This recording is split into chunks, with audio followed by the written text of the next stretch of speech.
So we have a popular uprising through the Occupy movement where people pour into public spaces to express legitimate grievances.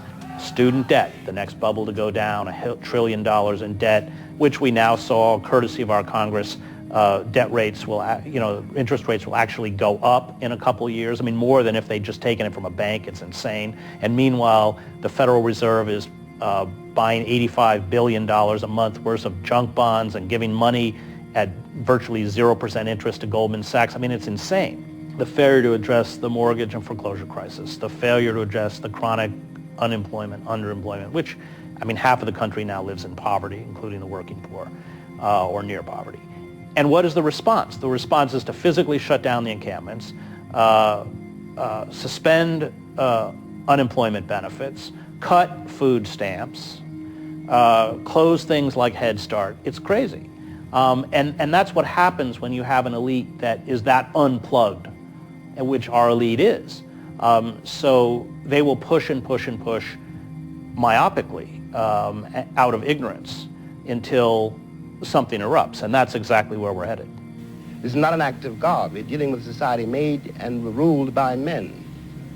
Thus, political equality under the ballot was granted on the unstated but factually double-locked assumption that the people must refrain from seeking the extension of that equality to the economic sphere. In short, the attempted harmonious marriage of democracy to capitalism doomed genuinely popular control from the start. And all down through our national life, the continuance of the Union has depended upon the unstated condition that the dominant member, capital, continue to provide returns to all elements in democratic society sufficient to disguise the underlying conflict in interests. Sufficient to disguise the underlying conflict in interests. The crisis within the economic relations of capitalism was bound to precipitate a crisis in the democratic political system. Your article sort of ends with, the only route left to us, as Aristotle knew, is revolt.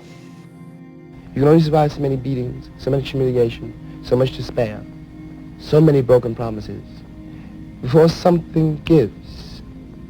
Human beings are not by nature nonviolent.